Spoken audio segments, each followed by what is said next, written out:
Ginit ang ilang mababatas at legal expert na dapat simulan na agad ang impeachment trial ni Vice President Sara Duterte.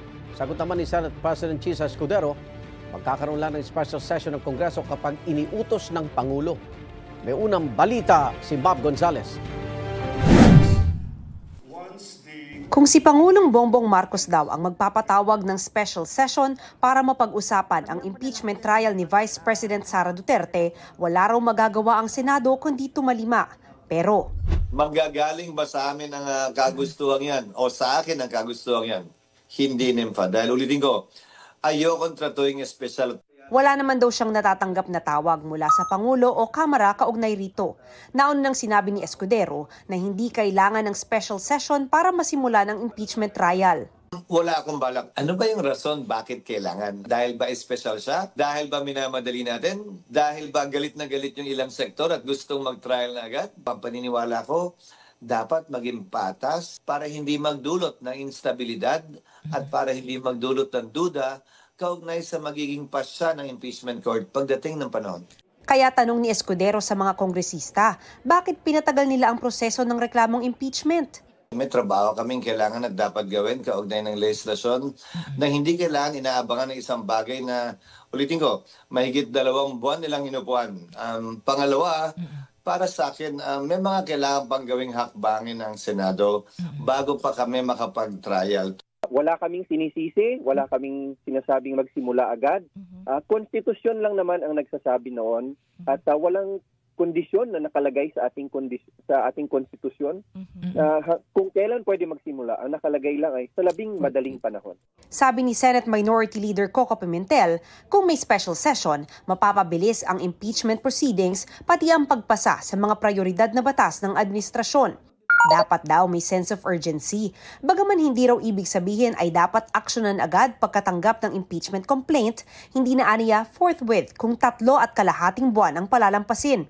Sagot ni Escudero, hindi espesyal si Vice President Sara Duterte, hindi espesyal ang posisyon ng Vice President para sa kanya madaliin namin, sa Chief Justice hindi, sa Ombudsman hindi.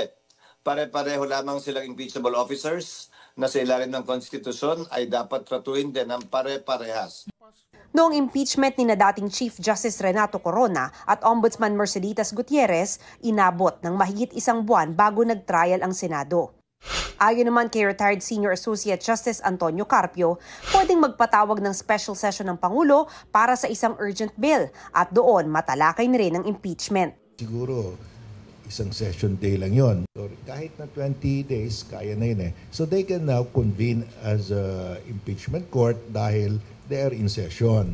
Kahit mag-resign daw ang bise bago ang impeachment trial, sana raw ituloy pa rin ang paglilitis. Kung morally, mentally or psychologically unfit ang isang mataas na opisyal sa gobyerno, ay dapat matuloy, maprohebahan yon at makonvict siya ng perpetual disqualification from holding public office. Pero para kay retired Associate Justice Adolfo Ascuna, na isa sa framers ng 1987 Constitution, the Constitution doesn't say that. Yung disqualification parang incidental na lang yan after removal. Kung walang removal, I don't think you can have disqualification. posible ngang hindi raw matanggal sa pwesto ang bise kahit hatulang guilty ng impeachment court. Removal from office and disqualification from holding any office under the Republic. Yun po ang maximum. Maaari pong kahit na i-convict nila na hindi nila i-impose yung maximum na yan, maaaring pagalitan lang. Yung sinasabi na censure or reprimand.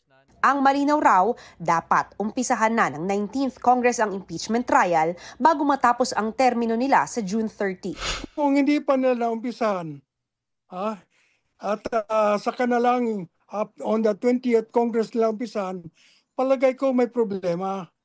Dahil it's possible na yung mga pumirma na congressmen ay hindi na nanalo uli. At yung 1/3, hindi na kumpleto. Pinagbabawal ng saligang batas na magkaroon ng panibagong complaint within 1 year. Ito ang unang balita. Mav Gonzales para sa GMA Integrated News.